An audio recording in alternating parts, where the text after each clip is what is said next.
Hey brothers, welcome back to another episode of The Conscious Masculine. Perhaps you've noticed that my usual schedule and output of content has been a bit interrupted lately.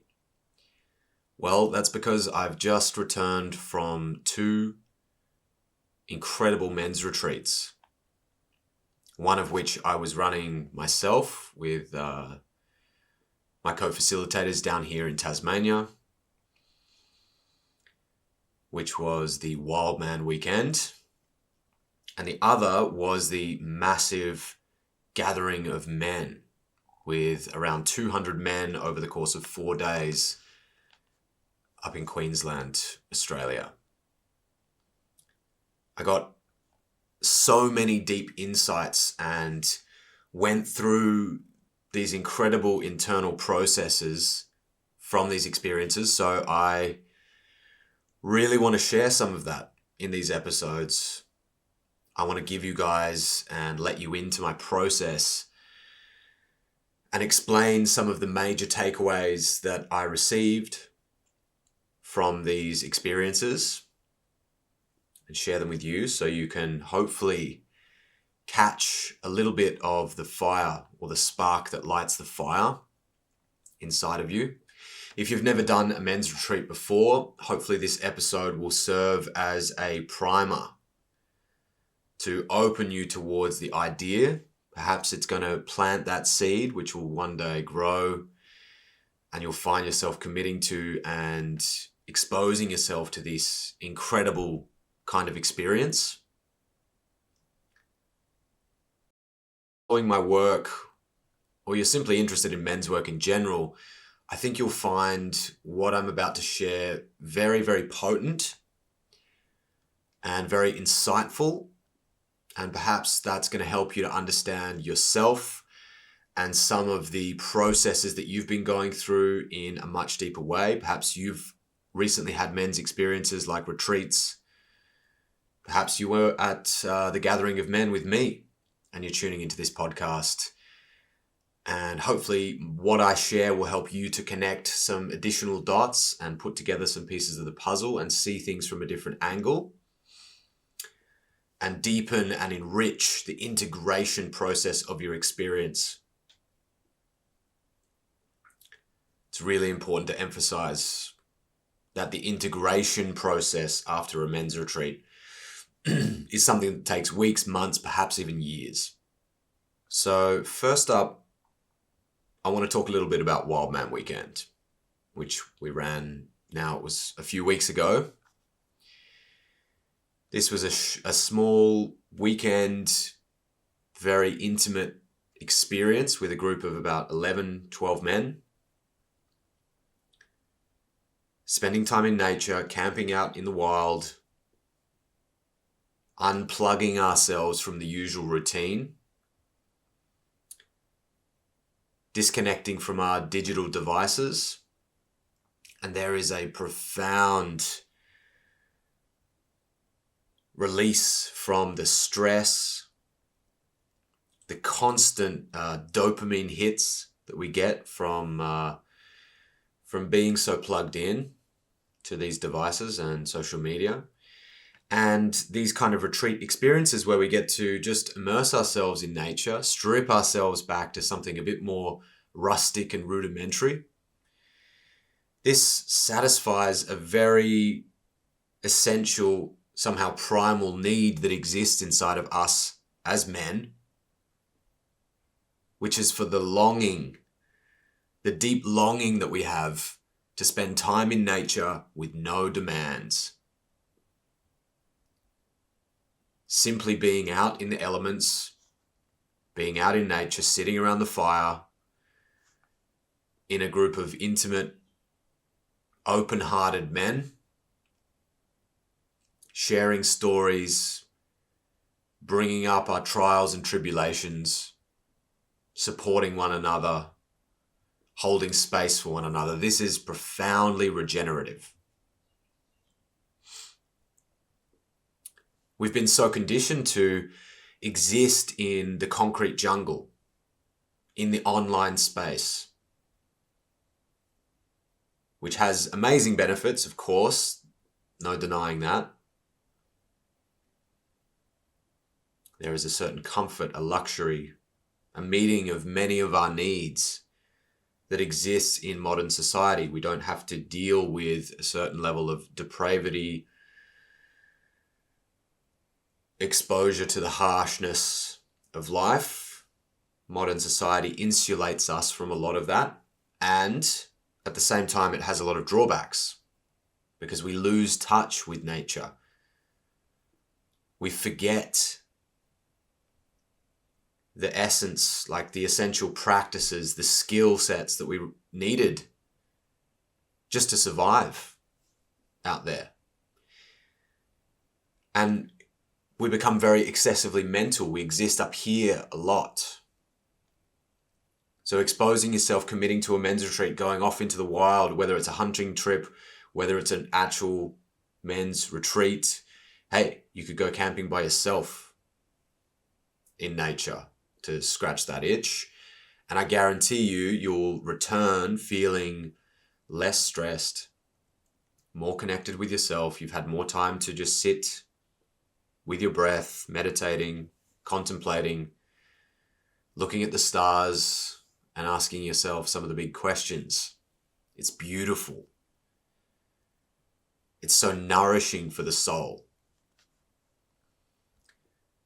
Now, we were doing the Wildman weekend, so a major sort of pillar of this work was actually getting in touch with the wild man that exists inside of us.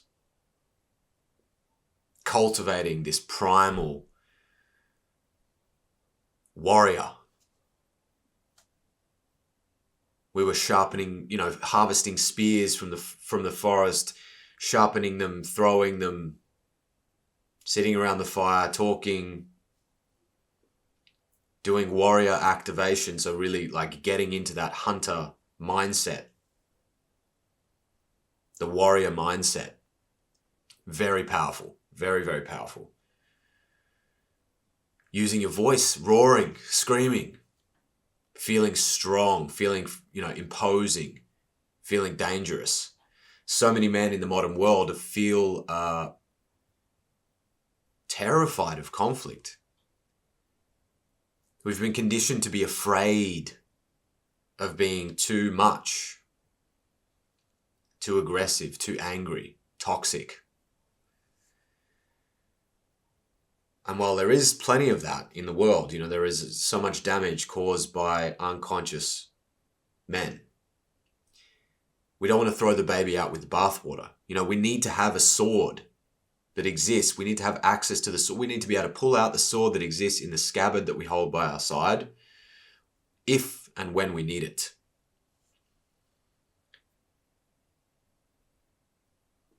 Men thrive and have thrived throughout history by fulfilling the role of the provider and the protector.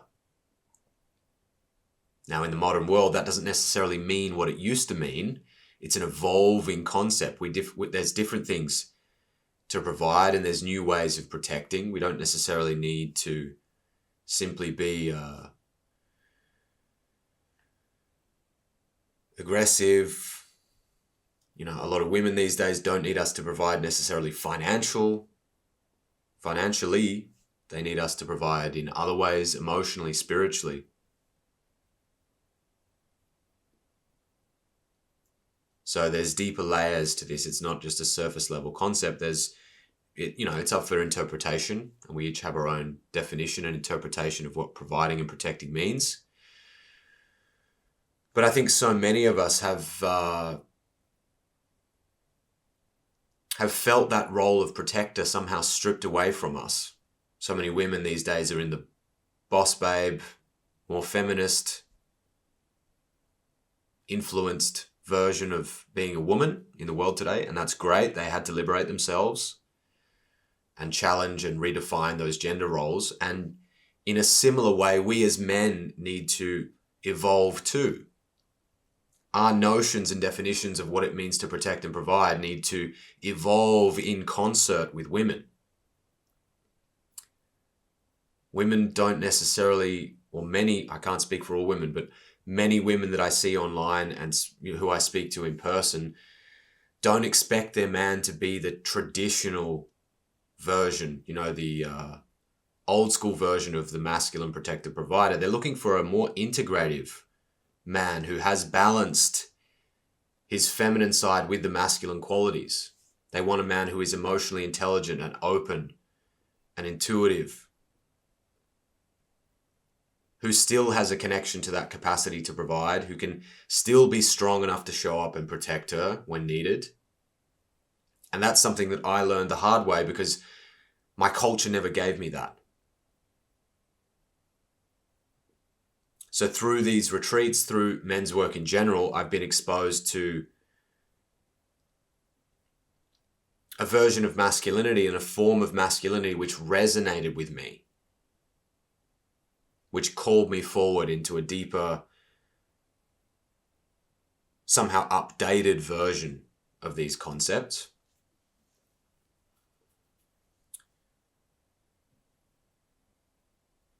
Now, on the Wildman weekend, we were also doing things like sweat lodges, spending time in this superheated environment, spending time in this ritualistic space, singing songs, activating our voice, almost like this process of returning to the womb, sitting in circle with this beautiful brotherhood of men, sharing our emotional processes. It's this interesting balance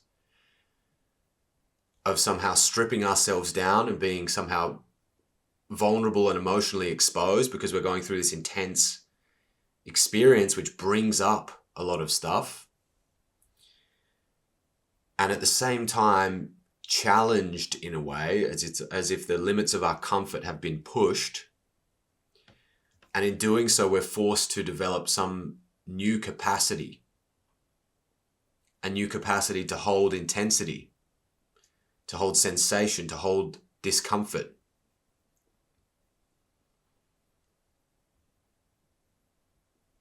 And I think that primes us in a very interesting way to show up in a better way for modern relationships, for the women that expect or are longing, calling for men who are more integrated,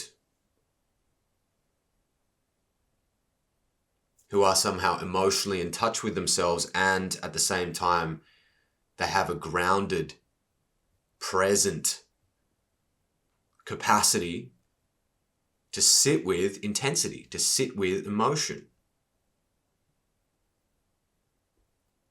to stay centered during moments of struggle or uncertainty or upset. And that's a capacity to provide and protect in a different way. So I think these kind of men's experiences really set us up for becoming the kind of men and developing the kind of capacities that modern women are really longing for, calling for.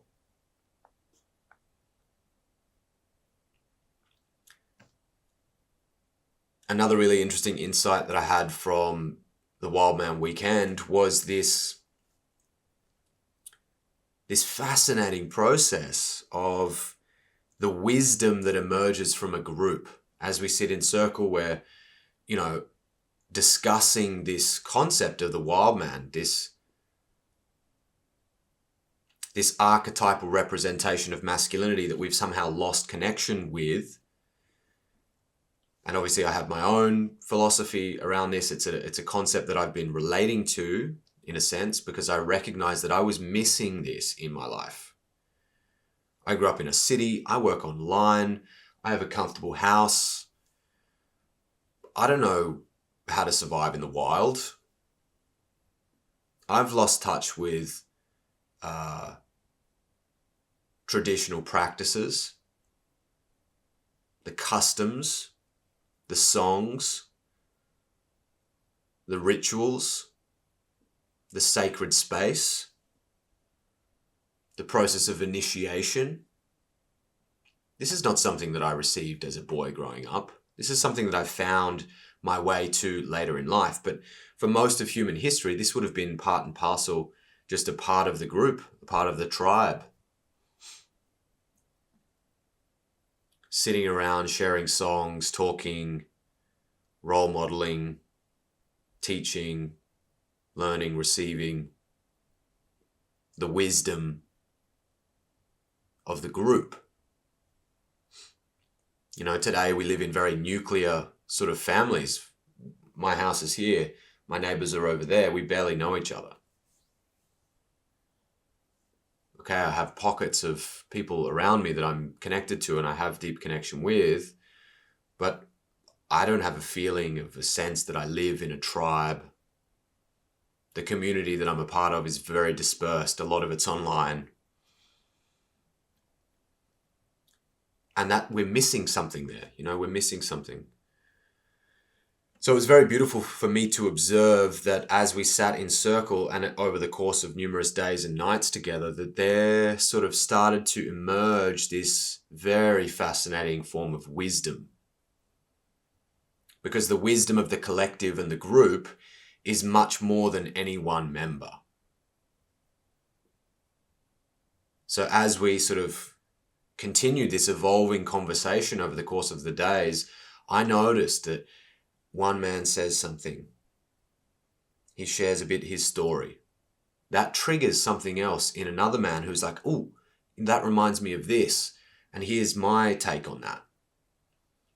And I start seeing different perspectives, and that triggers in me an emergent form of wisdom that I didn't have access to before. Suddenly I have connected some previously unlinked bits of information, and that triggers in me a new realization and insight and understanding, and then I get to share that with the group. And this process continues around and round and round, and there is this beautiful emergence of this collective wisdom that happens in such a space. Very, very, very interesting, very fascinating to watch that unfolding. So by the end of the retreat, I think we all walked away with a much more profound understanding of the challenges that we are each individually facing, or perhaps collectively facing, of our roles and responsibilities of men in relationship with our families, with our lover, with our community.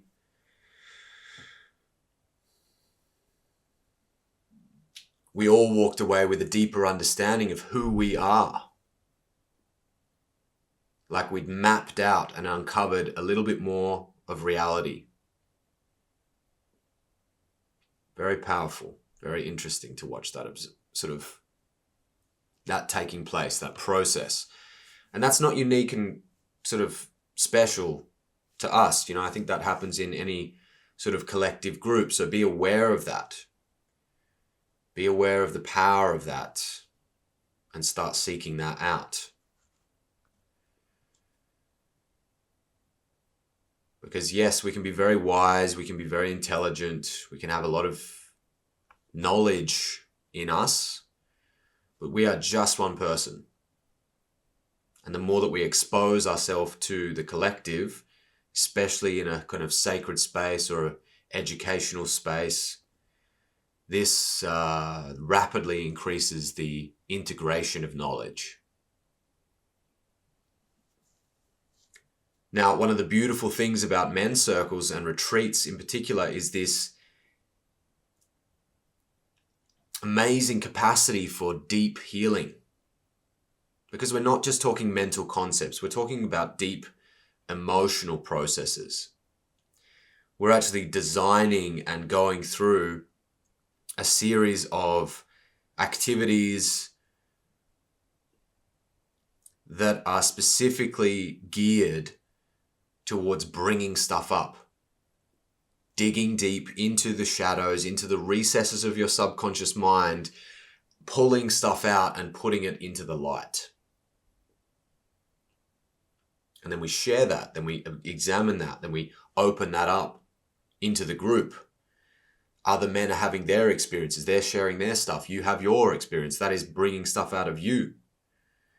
Together there's a recognition, my issue, the thing that I'm so fucked up about that I thought was unlovable in me, I see another man going through the same thing or sharing something similar. Wow, I'm not alone. I'm not as fucked up as I thought I was. Maybe it's just something we all struggle with. And so it normalizes this.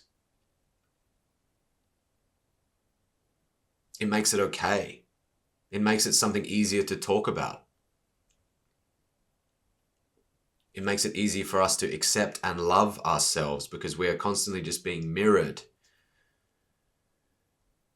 in a very supportive, very safe way by the group. And so I've lost count of the times that I've seen men like crack themselves open, bring up something deep and dark that was hidden, perhaps in their childhood, perhaps from past relationships, perhaps something they'd buried because of the immense amount of shame or guilt that they were carrying around that. And it removes the charge. It clears it. I've talked a lot in previous episodes about the wounds that we have as men, the childhood wounds, the mistakes of the past, the stuff we are too afraid to talk about. And that yet nonetheless, we're still like dragging behind us like a big pile of junk that's blocking up the space inside of us. And containers and these experiences are such a beautiful way to bring that up, to put it out in the open and to start processing it, start letting it go, start sorting through it.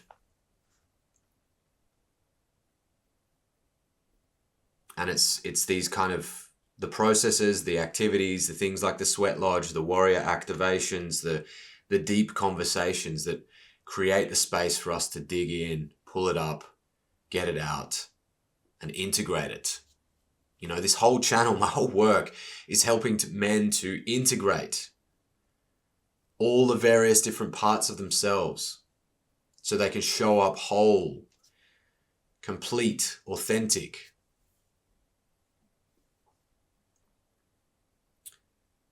We had a men's group last night, the first one back since the Wildman weekend here in person. And many of the men reported that they had this ongoing process of integration. As I mentioned earlier, this process of integration, because we're digging up stuff, processing it, going through it and sorting it, that continues to unfold for weeks, months, maybe even years. I know I've certainly, in my earlier experiences, kicked a domino that fell and created this like aha moment. And that process has continued. You know, I'm still connecting dots. I'm still dislodging more pieces. I'm still mapping out like why I am the way that I am. And it's just so beautiful to do that, being held by other men doing the same thing. It makes it so much easier, so much more digestible. You know, typically the only way we do this is by going to therapy. One-on-one with a therapist, maybe with a couples therapist, with your partner, maybe with your beloved. Most of us rarely have these kind of conversations with our friends. I was talking to one of the new guys that joined our men's group last night, and he was saying, I never have these kind of chats, you know? And I was like, yeah, before I found men's work, the only way that I would have these chats is if I was taking drugs or alcohol. You know, then with my friends, we would get into deep and meaningful conversations. Once the drugs had kicked away our sort of inhibitions and opened us up, and that was the way. That was the way we were getting that need met. Men's groups and these kind of places and retreats like this are a beautiful way to access that stuff without having to get high. Without having to get wasted just so you can have the balls to be authentic and be honest. And so we come back from these experiences with a deeper insight, a deeper understanding, and we bring that with us into our relationships. I know I certainly come back from my retreats and I've got this huge bag of insights that I'm then eager to share with my lover. I'm like, babe, this is what I understood. This is what came up for me. And it's just such a beautiful conversation starter, which I then get to share with her, and then we get to unpack in our relationship. And, between me and her, it's an ongoing, constant conversation of us. We're both deeply invested in this work. So we're constantly pulling apart this stuff, and that's such a beautiful foundation for a relationship because everything's on the table.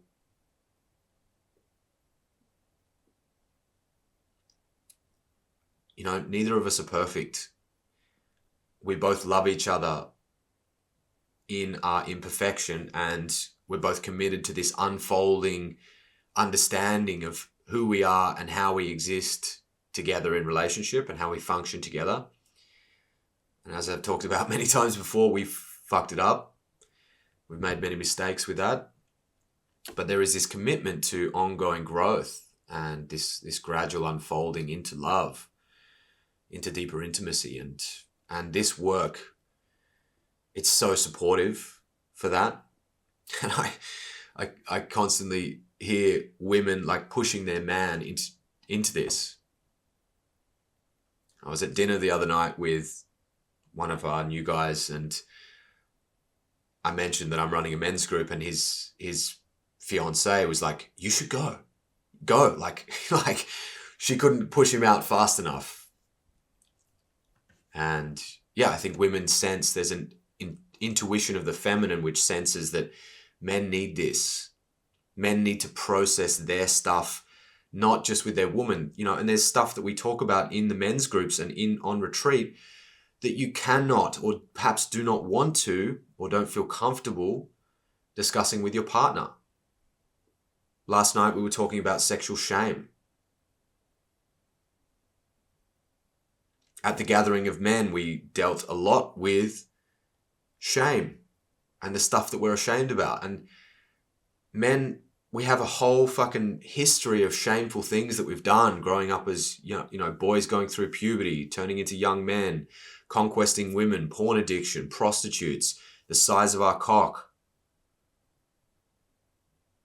our homosexual thoughts, our fears of being gay.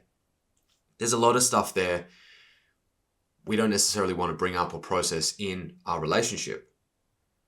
But around brothers, one man saying, "Hey, I'm still addicted to porn, I'm still struggling." Or I behaved in a way in my younger years that was completely disrespectful and toxic towards women. That becomes an invitation for us all to be like, "Yo, I feel you, man. I've been there too." We can talk about stuff that you can't or don't necessarily want to talk about with your woman, or perhaps even your closest friends or your family. So there's a profound healing in that, because that stuff exists inside of you and it needs to come up. It wants to come out. You want to clear it so you can be free of it. I did a whole episode on the shame of modern men. If this resonates with you and you want to understand more about that, definitely go back, check out that episode. It's foundational. So men's retreats and these kind of experiences meet a fundamental need that exists inside of us as men. It's a primal necessity to decompress with other men in nature, away from our devices, away from our families, away from our responsibilities, our comfortable routine. I can't stress enough how powerful and transformative that is. And that brings me to my next experience, which happened the next weekend, the Gathering of Men.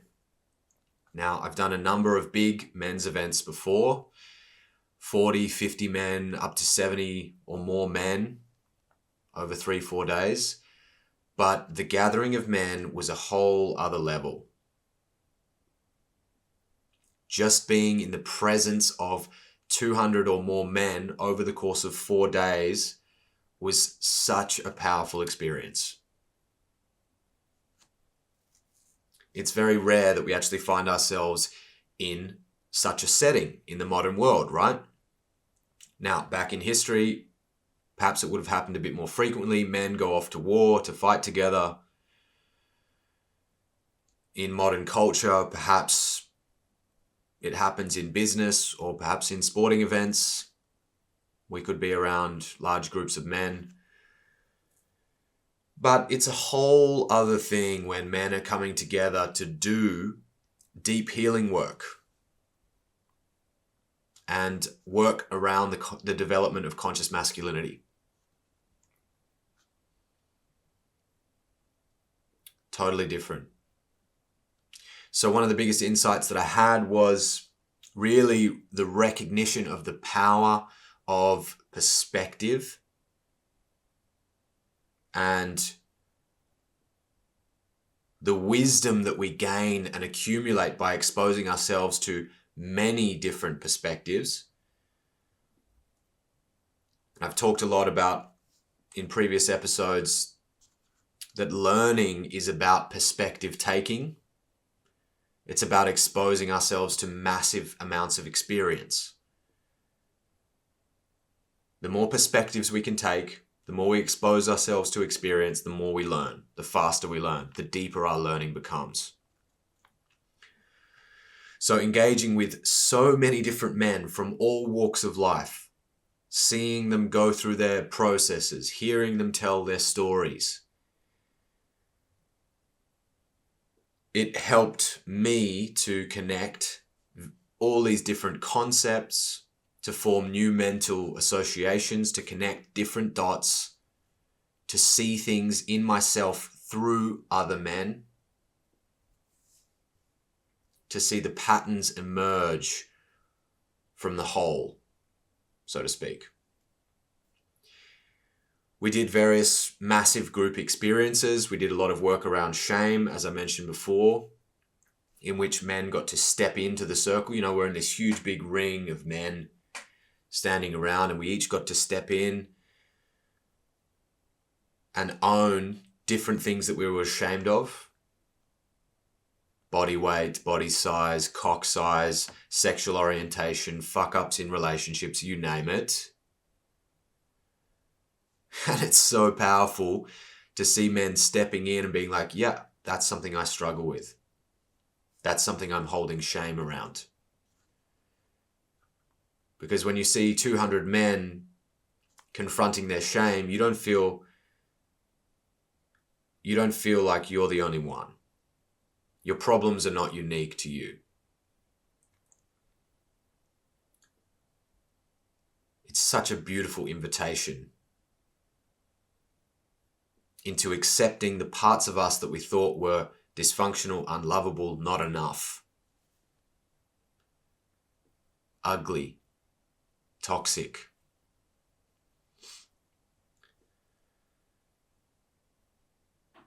You know, and modern culture has conditioned us into this very sanitized, very domesticated form of masculinity. So many of us hold an immense amount of shame just for being a man. It's like we get beaten over the head with the toxic masculinity stick, conditioned to believe that there is something wrong with us just for the way that we were born. So there's something massively empowering about stepping into a space with so many men doing this work. Surrounding yourself with world-class facilitators and coaches, hundreds of regular guys just showing up for the first time or following a hunch or perhaps getting pushed from their partner, wife or girlfriend, who can sense that, hey, this is something that you need. I think there is a collective longing inside men that draws us towards such events. Almost like a distant memory of something that we've forgotten, something that we've lost touch with, and we're desperately searching to get it back.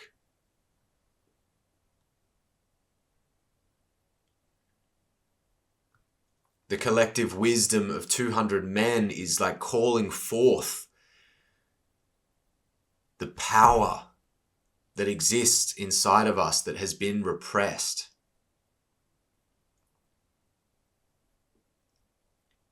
connecting us to a healthy, empowered version of masculinity, showing us what that example is, what it looks like, how it sounds like, what the stories are.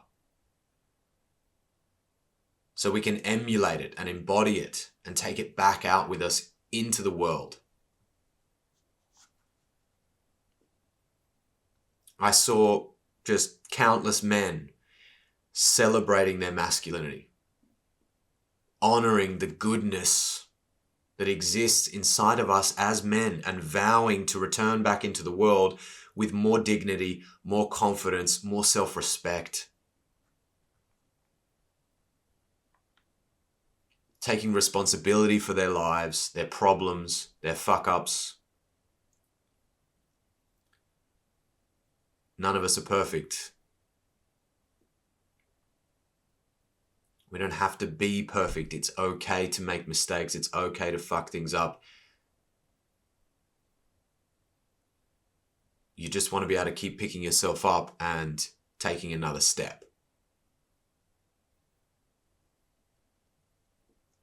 I think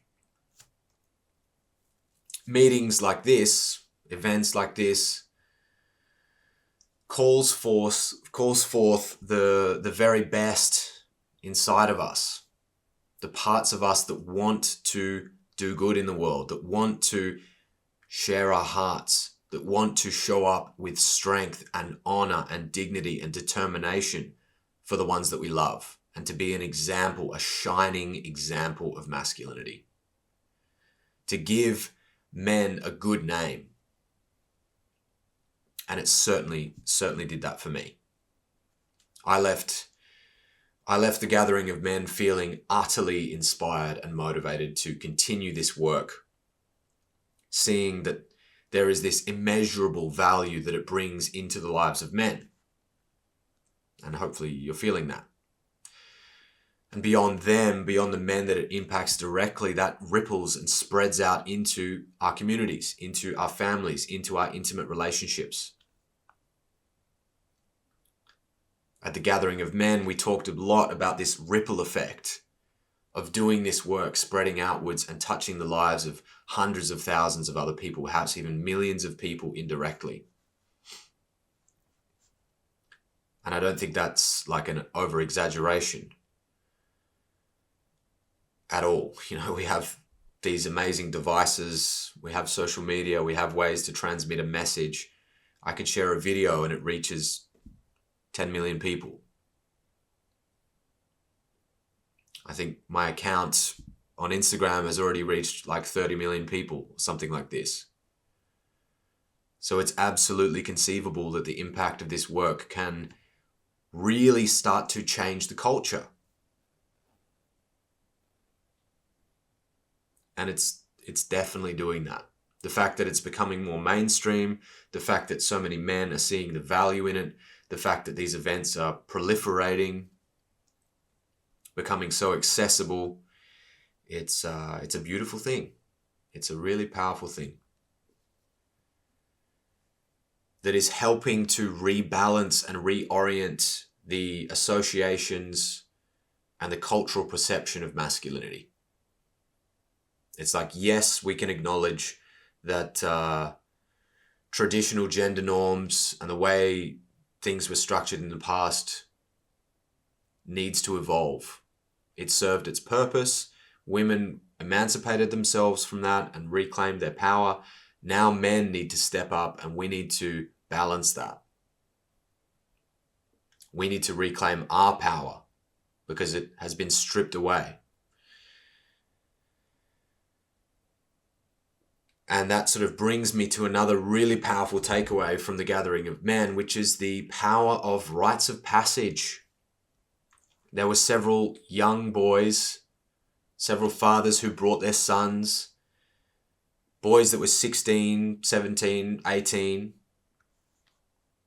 coming to this kind of event, surrounded by 200 men that were at this, for the first time. And you could see that they were out of their depth and unsure of themselves in the beginning and felt like a bit like, whoa, what the fuck is this? What's Dad brought me to?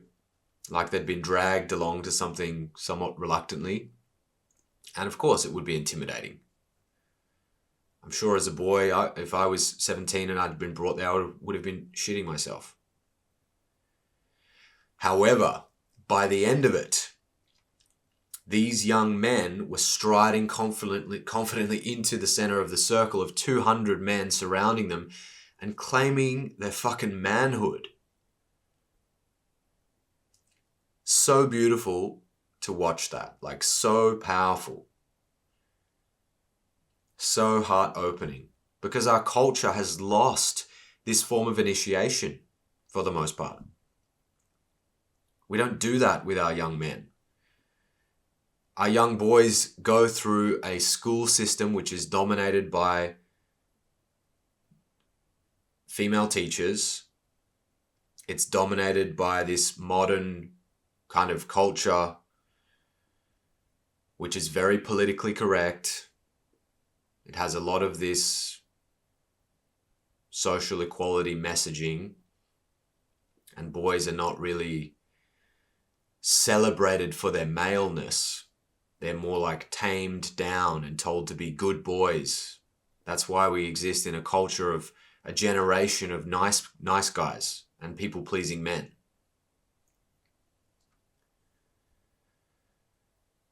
And we don't have this rites of passage. We don't have this role modeling for young men to see what healthy, powerful, purpose-driven masculinity looks like. I know I certainly never received that, and chances are neither did you. And I certainly suffered because of it. Now, I eventually found my way to it in my late 20s, but that's something I needed going through puberty. That's something I needed in my teenage years. You know, when we hit that sort of transition point and our libido starts to come online, we start forming relationships, we start having sex, we start asking these questions about who am I? What does it mean to be a man? What is my role? What is my value to society? That's the time when we need examples. That's the time when we need role models. That's the time when we need to receive the messages that celebrate those parts of us instead of suppress and keep them hidden, reject and deny and shame. So it warmed my heart so much just to see these boys receiving that form of guidance and mentorship that I wish I had at that age. Just, yeah, incredible. I can only lament and wonder how many of the fucked up choices and mistakes that I made could have been avoided if I had the right kind of guidance from that early age. Now, of course, my fuck-ups still have an immense value. They made me into who I am today, and looking back, it's not like I would change anything because I recognize that every step, every choice, every mistake was necessary to turn me into who I am, and I'm eternally grateful for that. It's just the way it is, and I've accepted it. I've integrated it. And that, now that I think about it, gives me another important insight, which I think is worth pointing to, which is the power of story. The power of our story, our unique individual journey. You know, at the Gathering of Men and some of the other men's retreats that I've been to, there's been a storyteller. Someone who is practicing this like lost, forgotten art of telling stories by spoken word. There was this beautiful, beautiful storyteller, Leon the poet, Leon Kossar, who was telling us stories by night and weaving this tapestry of mytho-poetic wisdom. And if we go back in time, that's how the oral tradition was passed from one generation to the next, was transmitted through story because it's easier to remember. That's how we initiated people into the lineage or our family history or our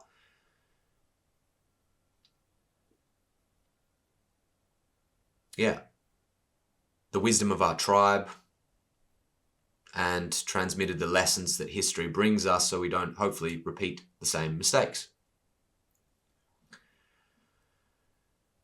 And this is such a for me it was a highlight. For me it was it's such a cool thing to witness a master storyteller weave a spell over the entire gathering and pull them into this journey,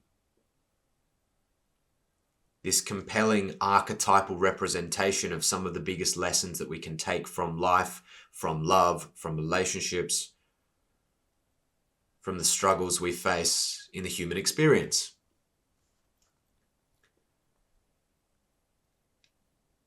And it was a delight to receive it in that form.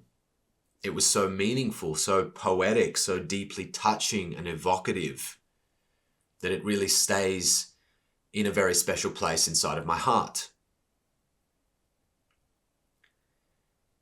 So the invitation here for you, dear listener, is to acknowledge and cultivate a relationship to the power of your story.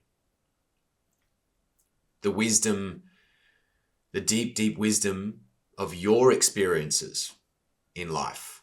Because those, if they're told, if they're revealed, and there's so many different ways to do that, they become an incredible inspiration for other men. They become one of your most beautiful gifts that you have to transmit to the world. And as an example of that, of course, that's what I'm doing here with you. I'm sharing my story with you, and I'm weaving it into this work, and I'm casting my own form of spell and building this tapestry, building this catalog, this archive of concepts and tools and theories and perspectives.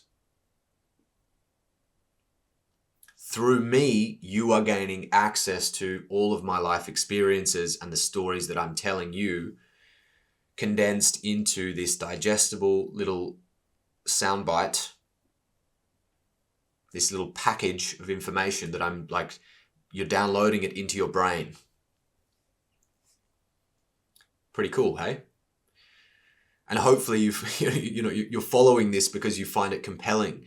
You find it profound. You find it full of wisdom. It's giving you something, right? You wouldn't be listening to me if it wasn't. And really, there's no difference between you and me. At the metaphysical level, I am you. We are the same. Reality is one. It's non-dual. So you are listening to a part of your own experience. You are listening to an angle, a perspective.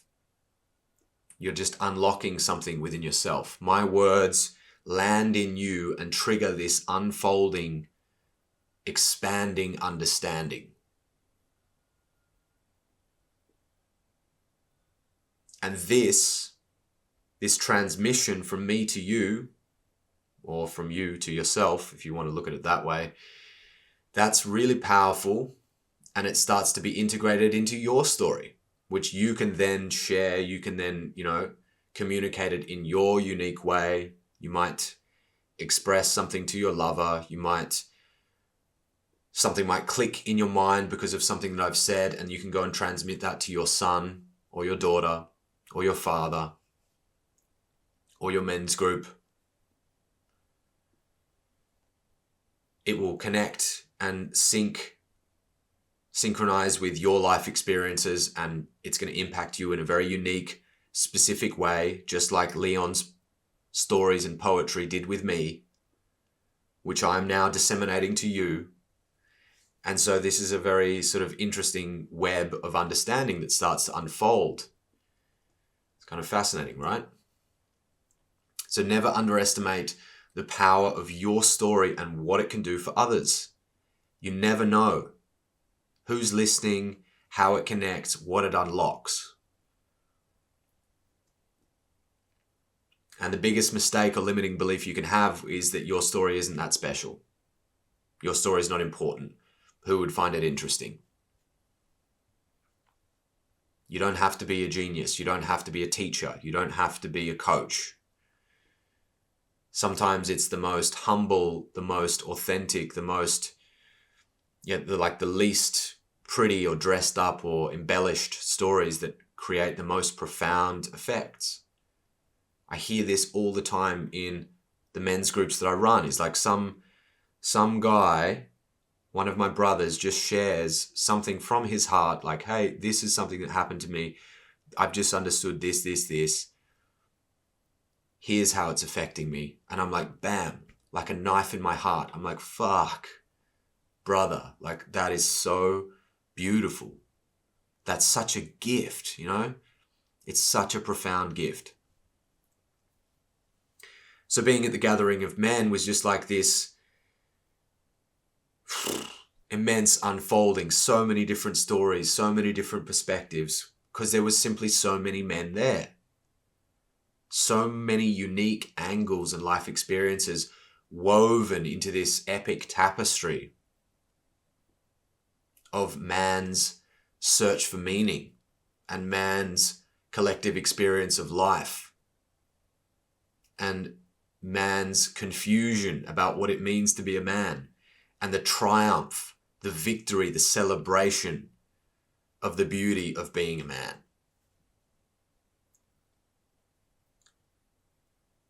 So your story, it's priceless. And you never know how it might land or how it can impact the lives of others in a really, really, really special way.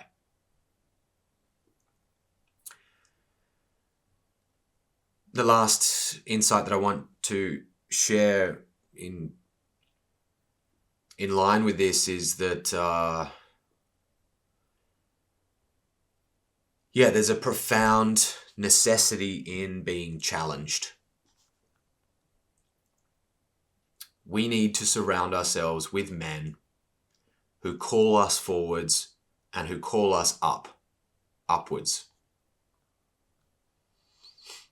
Who have the capacity to call us on our bullshit, because we all need that. Who can be honest mirrors and reflect the stuff that we need to work on, because we all need that.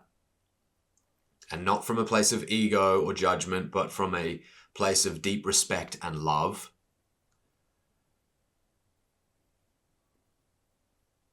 The friends and the people around me that I appreciate the most are the ones that actually reflect me in the clearest possible way. That's something, because I'm interested in growth, because I'm committed to this work, because I'm developing myself, I appreciate so much the mirroring, the honest, unfiltered mirroring that good men give me. Remember, you are a sum of the people that you surround yourself with. And the more you cultivate around you a culture of high caliber, integrated and integral men who are engaged in this work, you're going to start to assimilate their qualities. You're going to mimic their behavior and you're going to follow in their footsteps until you're walking the path all by yourself. And then other men start looking at you as an example. Of course, that process never really ends. It continues forever. And as you get to be an example and other men find inspiration and start modeling you learn even more, Because then you are both giving and receiving constantly. And, in my work, I notice that I'm learning just as much as anyone that I'm coaching. Perhaps I'm learning more. So it's an amazing unfolding. And it just so happens that men's retreats are one of the best ways to find these kinds of men. Men's retreats, they're one of the best ways to become this kind of man. Because you are soaking yourself in that environment. You are surrounding yourself with high caliber men.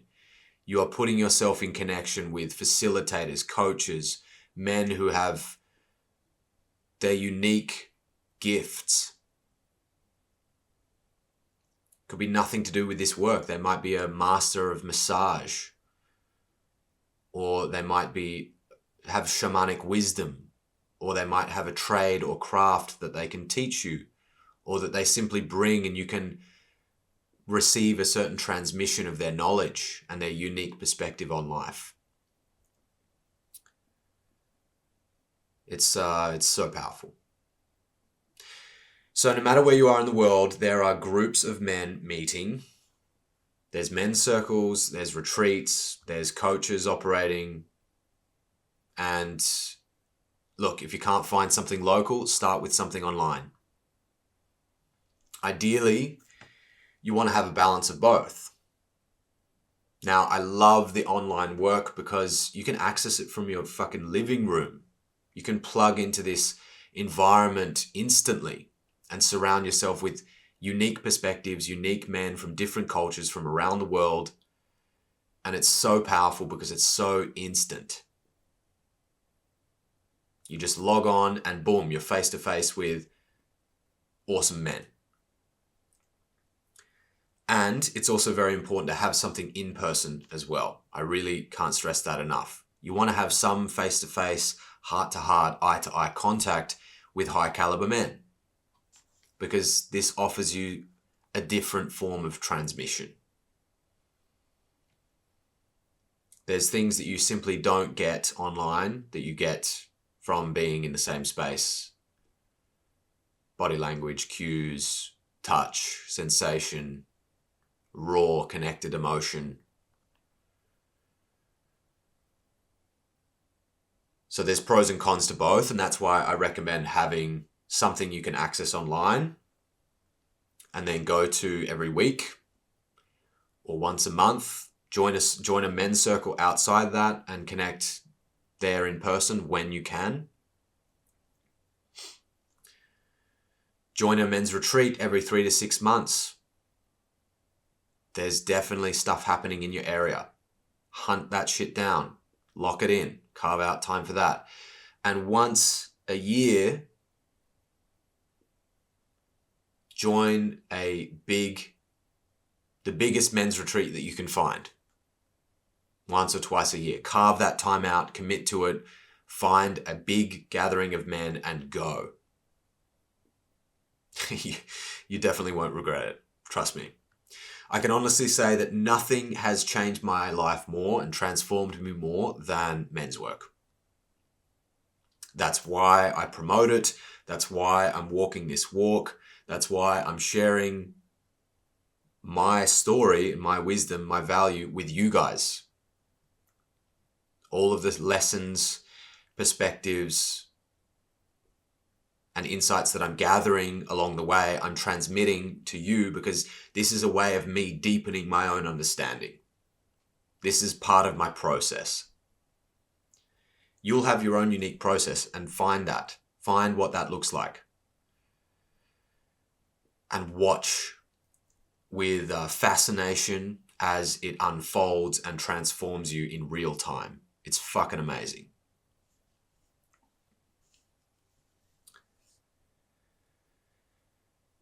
So that's it for this one. I hope this has inspired you. I hope this has lit the fire inside of you and opened your eyes to some new insights and perspectives associated with this work.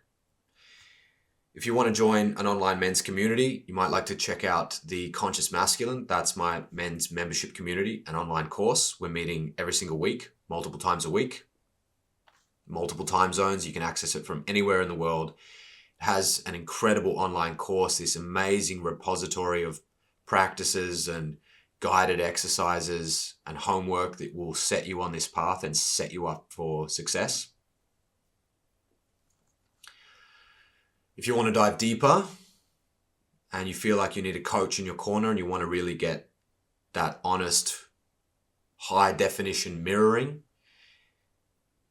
to guide your way, you might like to apply for one-on-one work with me. And hopefully one of these days I'll see you at a men's retreat in person. Or who knows, perhaps at the next gathering of men. Lastly, I want to leave you with a final little insight here. As men, we're always limited by the boxes that we put ourselves in. It's so easy to get yourself into a comfortable box that suits your survival. You've got your normal routine, you've got your cozy home and family, you've got your girlfriend or wife to have sex with, and you've got your familiar friends that give you a sense of connection and belonging. And all that is great. It's necessary. It needs to be that way in order for you to be consistent, and it's essential for healing and stability long term. However, the greatest growth and transformation happens when we step outside of our normal box. When we push the limits of our comfort zone. Every single men's retreat that I've been to has challenged my comfort, my limits, and it's pushed me into a new realm of experience that I hadn't accessed before. And every time I've done that, my understanding of myself expanded. I developed new insights, new awareness, new capacities, and a much more profound perspective of myself and life. So don't forget that being challenged is a core need of the masculine. It's essential. We need to be challenged. We need to feel like we're growing. And without that, we stagnate. We become like old dogs who can't learn new tricks. And our passion and our zest for life slowly fades. And I'm sure you've seen plenty of men who get stuck in that place. So my final advice to you is don't get too comfortable. The masculine inside of us thrives when we're up against our edges, when we're pushing our limits, when we're challenging the bounds of what we know. Because at the end of the day, remember, you know almost nothing. In the grand scale of things, you've mapped reality less than 1%. Probably way less than 1%, 0.01%. Now, of course, your mind and your ego loves to trick you into believing and thinking that that isn't the case. Because we're deeply uncomfortable with the reality of the situation, which is that we are fucking clueless and we don't understand shit.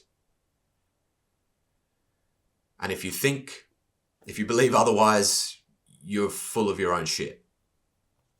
You know less than 1%. That's the truth. And the best parts of life and existence are yet to be discovered by you. I hope you realize that. So start organizing your life in such a way that it helps you to regularly push the bounds of what's comfortable and familiar. So you can keep expanding your edges and discover what's on the other side.